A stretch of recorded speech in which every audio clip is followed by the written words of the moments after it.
Welcome in, everybody, to another week of UFL Weekly. I am Kyle Krajewski, joined by Mr. Incredible Zach Cole. Zach, welcome to week 5. How's it going, my man? It's going pretty well. I cannot complain too much. It was another great week of spring football. We're starting to kind of get some lines in the sand now with wins and losses and divisions and all that good stuff. And I think we're starting to be able to sort out who's the contenders and who's the pretenders. So I'm excited to talk about it with you. Yeah, I think I saw a few comments saying that it feels like with all football leagues, you need 3 weeks of some sort of hmm play, whether it's hmm preseason or just like getting those first 3 regular season games in. And then you start to see, like, oh, okay, these are who these teams are. Especially here in the UFL where there is no preseason. It's just right into action. So week 4, it's almost like we saw the true identities of these teams, hmm especially after some coaching shakeups, some injuries kind of forcing some new starters. We definitely saw uh, some true identity this week. Sure. Yep, for sure. Well put. One bit of news: Battlehawks quarterback, unfortunately, Manny Wilkins was added to IR. He is. They haven't said officially, but I think he's done for the year. I think it was an Achilles injury. No specifics mentioned, but it looked Achilles. Um, so Battlehawks signed quarterback Brandon Silvers, who was with the team last year, and looks like they'll be rolling out Max Duggan moving forward. And then just rolling right into last week's scores. I call it the week of wake ups. We had Arlington cooking, defensively at least. St. Louis really needing an O line. Houston figuring things out on both sides of the ball, and San Antonio getting their first win in really, really good fashion. Showboats lost to the Panthers 27-9. Renegades again put a beat down on the Battlehawks defensively, 30 winning 30-15.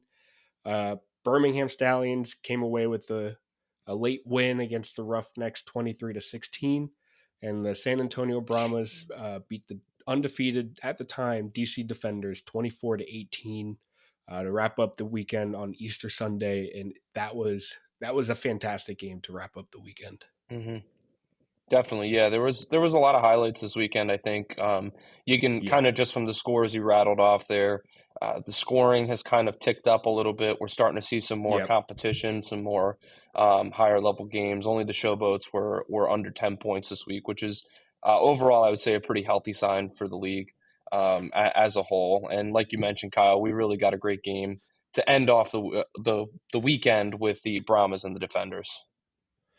Yeah. All in all, I think it was a fantastic weekend of football that I think is a great stepping stone to kind of the rest of the season, where we'll see offenses kind of finally figure things out, get things moving a little bit better, and defenses uh, probably step up even just as big. I mean, specifically the Renegades, we saw they had 2 defensive touchdowns to kind of really put a scoring stamp on that team, on that game. Um, I think we're really seeing some of the best spring football, and I think we're just starting to see that this season. Yeah, for sure. With that being said, Kyle, why don't we hop into the Week 5 preview here? As Let's we do it. mentioned a couple times now, the league is starting to kind of separate itself. So we are definitely getting some higher tier teams, some lower tier teams, and I think that that's kind of illustrated in this first game of the week, which is going to be the Memphis Showboats at the Birmingham Stallions. That is our Friday game. So when this is Oh coming yeah, out, it is going on tonight as we speak. So that is an 8 p.m. game and is between, like I said, the 0-4 Showboats and the 3-1 Stallions. Birmingham is favored in this game, kind of unsurprisingly, by 11.5 points, and the over/under is currently at 37.5. I think that's a little on the lower side because of the slow Memphis offense for sure. yeah. A couple points, couple game notes here for the week. For Memphis, they do have one single bright spot. I don't want it to be all gloom and doom for them. Jonathan Adams is Oh yeah. is a pretty nice piece for them. He's leading the league in yards and receptions, despite having kind of backed off and taken a little bit of a lesser role the last couple weeks to Kwame Lassiter. But we are getting a new quarterback behind our under center with Dresser Wynn for the Memphis Showboats. So it just kind of seems like we're trying to shake things up and hope that something pans out for Memphis, who's kind of desperately just looking for answers at this point. This is back to back pretty poor seasons for them in our current rendition of the UFL. So they're just looking for answers. So hopefully Dresser Wynn will shake things up, and who knows, maybe you can push the ball downfield a little more, find Adams and Lassiter in the end zone, and make something shake. So, but on the other side, Birmingham, Case Cookus is getting the start. Corral's a little banged up coming into this game, so Cookus did see some action late in last week's game for Birmingham against the Roughnecks. But again, he is coming in to make this start. But the defense is also missing some key pieces. Ronnie Perkins, Kenny Robinson, Mario Goodrich, and Fionn Hicks are all missing this week's game because of injuries or something along those lines. So Birmingham isn't operating at full strength, but I think with all that being said, I still think that they're the better team in this one. But that doesn't matter right now because, Kyle, I want to hear your picks. Once again, Birmingham is 11.5 point favorites, and the over-under is at 37.5. Yeah, I think the only thing I want to mention before I get to my picks, Jim Turner, the head coach, really sounded frustrated with this team. It seemed like they kind of went into last week specifically with the Wisenhunt offense, and he was just like, this is not how it's going to work, and it This clearly wasn't. stinks. So they're like, we got Mazzone here as our OC now. He's taken over, and it kind of really nailed in that they were going to start running his offense. So hopefully we see some movement here for Memphis. Yeah, for sure. For sure. But still, with the line at 11.5, that is insane. I'm going to... Oh, God. Birmingham's playing at like 60% speed with what they're dealing with. 11.5?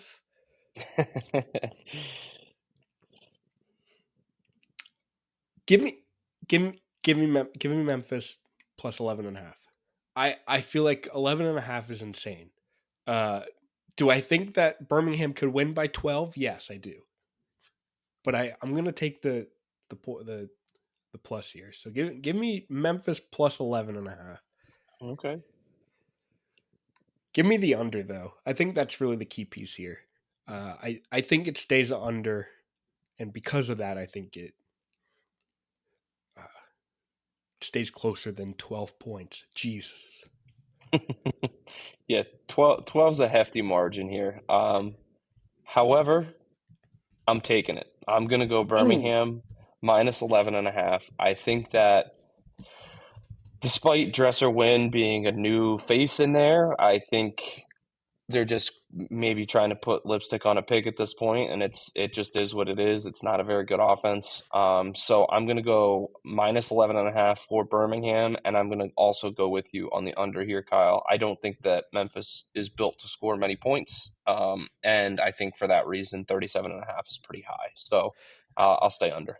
Hey, wait a minute. I noticed you skipped our results last week. What? What are you talking about? I finally had a winning week, a positive week. I went 5-3. Zach, you finally went a little bit below 500. Yeah, Went three wasn't and a good five. week. Wasn't a good week. It's all right. You're still beating me on the season long. You're currently sitting at 16-15. I'm at 14-17. We're floating. Zach, this is the week it turns around. I'm I coming like for to you. think I like to think that I thrive when the league is just chaos and there's no rhyme or reason to it. And you thrive when the logic kicks in, you know? And we Yeah, just live in the in between. I make the logical picks. You're the chaotic picks, and when it's chaotic, you win. But when it's That's like, it. oh wait, this actually makes sense. This is how that game was supposed to go. It's like, oh okay, Kyle's right. Yeah, so it'll rebound in the next couple of weeks. Just give it some time. Speaking of chaos, the Battlehawks are chaotic right now. Yes, they are. Um, and unfortunately, I think it's because of Manny Wilkins going down. All hopes to a speedy recovery there. Yeah, for sure. But on Saturday night, 7 p.m., The Michigan Panthers travel into St. Louis to take on the Battlehawks. The Panthers are currently 3-1. Battlehawks are 2-2. Lost a tough one last week. Uh, Michigan side, Bryce Perkins continues to cook at quarterback. Back-to-back weeks of offensive player of the week. Last week he had 200 passing yards, 2 touchdowns, and 45 rushing yards. However, as of this recording, it is Thursday. Mike Nolan is presently undecided at quarterback. Mike Nolan is taking the, I guess, the educator, the caring route on here. Doesn't believe a starter losing his starting spot because of injury. I think the premise there is you were the starter. I've already seen what you can do to name you starter. And as of right now, it seems like Danny Etling is going to start or be healthy enough to play. I think it's likely we see both of these players hop in this game if both are healthy. So if Etling is healthy, I think we see both Etling and Perkins. It's going to be interesting. This team though can run. They last week they had 2 guys run for over 50 yards and a touchdown in Toa Tawa and Nate McCrary. Tawa with 53 yards and a touchdown, McCrary with 60 yards and a touchdown. This team overall is banged up though at running back. I think we're going to see a committee here all season or for the next few weeks as they kind of get back to full strength. I think regardless, this is a 2 running back, 3 running back team. So shake up in the backfield at both quarterback and running back this coming week. On the St. Louis side, last week they just got punched in the face right off the bat with Wilkins going down, fumbling the ball, and Arlington scoring on that. So it was like they were just playing catch-up all game. So they lost Wilkins for the season. And Coach Beck had kind of admitted that Duggan hadn't had many first-team reps last week. So they kind of put him in. It was just like, all right, what do we have to figure out here? The O-line is beat up, and is quite honestly their biggest weakness. Abdul Beecham is still injured. I don't think he's playing this week. He's their biggest line. However, they do get Hakeem Butler back at wide receiver, one of the best receivers in this league. So hopefully St. Louis gets some non-screen passes going in this game. But with all that said, Michigan is currently favored to win at a -2.5 line, over under set at 37.5. Zach, what have you got? Well, I'm going to, despite the Panthers' lack of clarity in the backfield at quarterback with Etling and Bryce Perkins, I think personally, I think Bryce Perkins should be in the MVP conversation at this point. I think every time he plays and he's in the game for them, good things happen, and he provides them with such a positive spark. So I think that that's a big deal for them.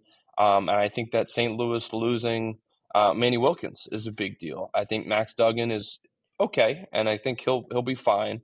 But I do think that this team rolled with Wilkins, and losing him is going to hurt more than I think they're prepared for. So for both of those reasons, I'm going to go ahead and take Michigan -2.5.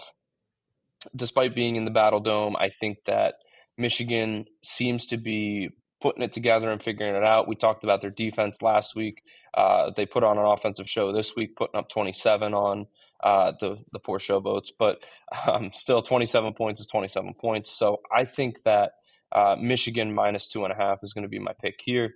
And for my over/under pick, I think I'm going to take the over. I don't see it being a crazy high scoring game, but I do think that Vegas nails this line, and frequently it's right around 38, 39 total points. So I'm going to go ahead and say over 37.5 on this one. Zach, I'm going to be boring and join you on both of those picks. That's okay. I'd like to state, however, when these lines were posted the other day, Michigan was put at +1. So St. Louis was favored Wow. to win this Interesting. game, which I think is bonkers. St. Louis is a good team, but I think Michigan is a better team. And I think St. Louis is too beat up, unless they're putting a lot of weight on Jacob Sailors, that running back. He's fantastic as well. Mm-hmm. However, I think they're still figuring out that quarterback and offensive line play. So yeah, I'm joining you. The boring route. Michigan minus 2.5. And I'd like to see some points. I think we're seeing some scores here over 37.5. I love it. Moving on to our third game of the weekend. We do have two Sunday games, it looks like. So this is the first of our two Sunday games. This is the DC Defenders at the Arlington Renegades. It is a 12 p.m. kickoff. We did see DC lose their first game last week, which was a little Can't believe surprising it. to a San Antonio team that was trying to figure things out, but clearly they did. So DC is coming off a loss, and Arlington's coming off a very good win, as you alluded to in our Battlehawks recap against the St. Louis Battlehawks. So a couple notes. This is battle for first in the XFL conference. So Oh whoever yeah. wins this game will take sole possession of first place as they advance to 4-1, and the loser will be 3-2. DC Yeah. struggled this past week. It was a great game between them and San Antonio, but they can't punch the ball in. That was something we talked about last week. Whether it was Tayamu, whether it was Abram Smith, they struggle when they get down in the red zone. So they keep stalling out, and that's definitely an issue for them. And I think it cost them a loss. So Yeah. it's something they need to figure out moving forward. Teamu did have to run the ball a little bit more, and he's really good at it. That should be a part of their game plan. I think I'm thinking all the way back to when we did our XFL podcast, Kyle. That was their MO, was Abram Smith, Yeah. Teamu on the ground. They were Jeez. pounding the ball. And it seems like they've kind of gotten away from that recently a little bit. I think maybe it has to do with Teamu being a little bit on the older side now. Maybe they're trying to protect him, but still, it's clearly one of his strong suits. And he threw for 299 yards. He definitely looked like the offensive player of the week, even though Bryce Perkins won the offensive player of the week. I think with the win, he would have had it. That's what I was thinking. I think the loss kind of hurt him there. So it was still a good game, and I think moving forward with this week, it'll be an even better game between them and Arlington. So on Arlington's side of the ball, man, it was a defensive performance. They were stout on the defensive side of the ball.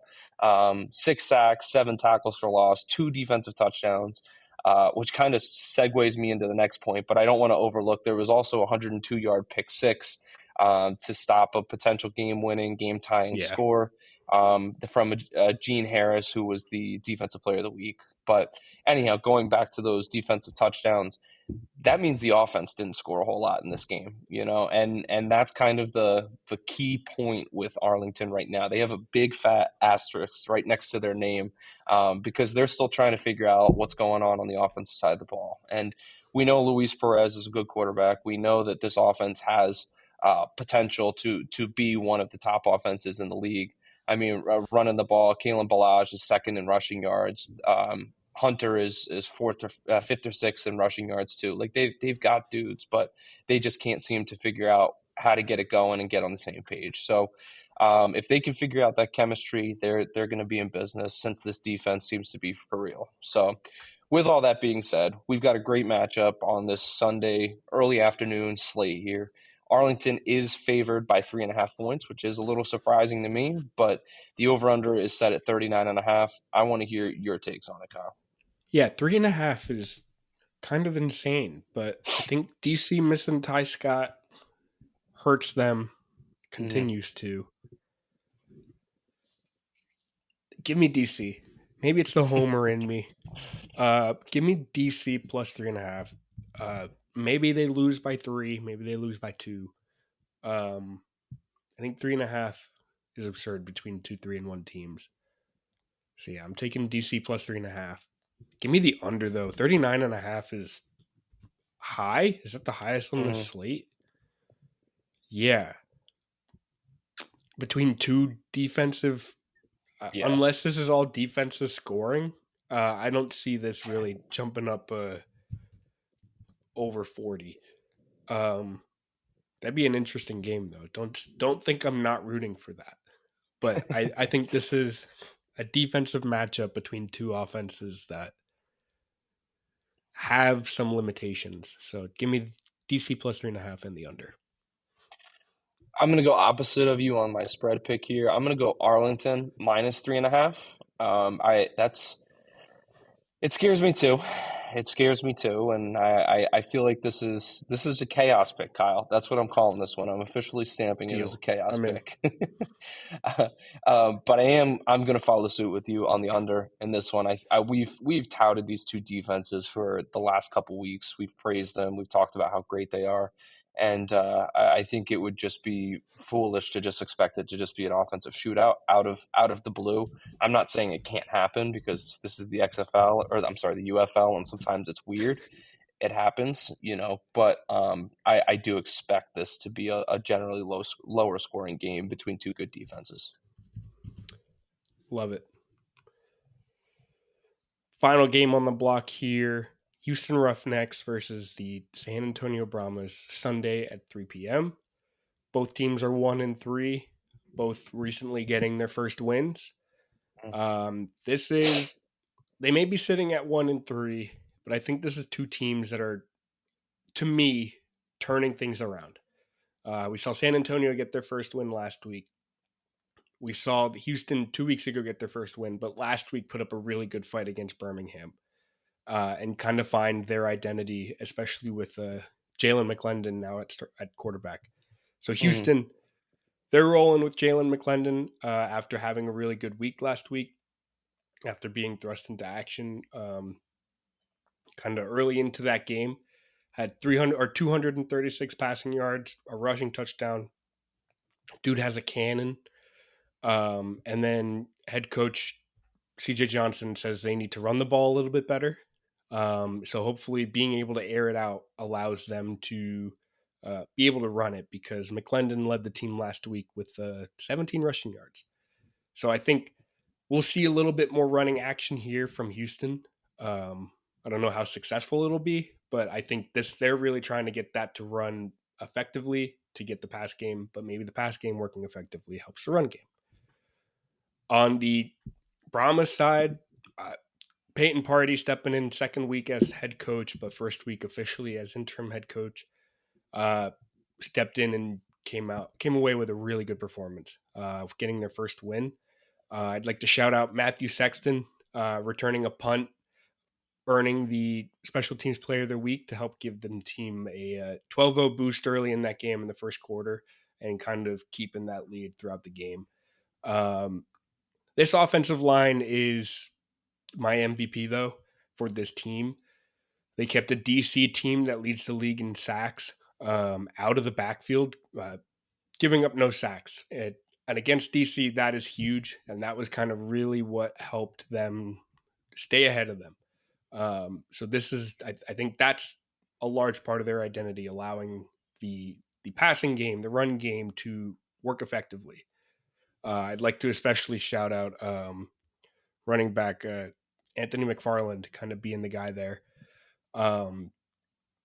This is a team that is things are clicking there. Same with Houston, especially with McClendon having a full week as getting starting reps here, practice wise. I think we're in for a good game, and seeing two teams that a few weeks ago were laughing stocks and being like this are junk.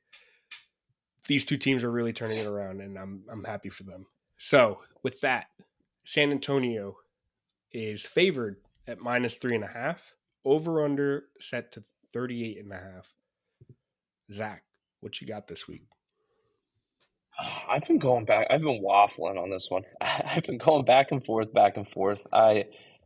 But you know what? I'm going to buy into the San Antonio turnaround here. All I right. really liked what I saw. Kellen Mond gave them some really nice stability at Yeah. quarterback last week. He played a pretty good game. I have him down for lost my box score 14 to 20, 70% completion, 120 yards and a touchdown. Just did a really nice job of taking care of the ball. Anthony McFarland, as you mentioned, was great as per usual, second leading rusher in the league. Jacob Harris was good. John Trey Kirkland had a couple catches. Ward had a couple catches for them. So I really just like what they did offensively. They spread the ball around. You mentioned the O line was able to hold up against a very good DC defense. DC, I did it again. We do it every week. DC defense. Um, so for me personally, I'm going to buy into the San Antonio -3.5 here. Um, as for the over under, that's a high number. 38.5 is pretty steep for me. Just taking a look at last week's scores, 24 for San Antonio and 16 for Houston, and I guess that would have been over. I love the points. Give me the over. Who knows what's going to happen? I've really no rhyme or reason behind that. I'm just rooting for a good game here between two teams that are trying to figure it out. So I'm hoping we can see some points. So that's where I'm laying. Where are you feeling, Kyle? Zach, I am being boring. I'm copying both of those. I think San Antonio is going to come away with the win. I think 3.5 is a pretty good line. Um, although I can see a world where Houston wins this one as well. I think, again, these are two teams that have figured it out. Houston could come away with a win, but if I had to put my name next to one of these, it's San Antonio -3.5. And I'm taking the over. I think this is two defenses that aren't great. There's some cracks. Houston's is probably the best defense in this game, but even then, they can be scored on, um, especially if Mond gets his time in the backfield and being able to pass Mm-hmm. it. I'm taking the points. Yeah, give me the over as well. So San Antonio -3.5, over 38.5, coming from both of us. I think I feel really good about that, especially to wrap up the weekend here on this week five game. Absolutely. Real quick before I wrap up, I'm going to run through some DFS names for my boys out there. Getting a lot of ownership from Anthony McFarland in San Antonio, and quite a bit of ownership in Justin Hall, wide receiver for Houston. So this game, again, seeing a lot of points coming, seeing a lot of yards coming. I expect big things from McFarland, seeing a lot of him, and Justin Hall. So as much as that is DFS overall, that is strictly this Houston San Antonio game. So we're going to see a lot of action on Sunday, and I'm excited for it. It'll be a fun one. So without further ado, thank you, Zach, for being here. Thank you for tuning in and listening. We are UFL Weekly, talking all things UFL weekly. You can find us wherever you get your podcasts or on YouTube. Just search UFL Weekly and you can find us. Logo looks like this if you are watching. But again, thank you for tuning in. Looking forward to week 5, halfway point of the season. Zach, it's a pleasure chatting with you. Always is, my man. See you.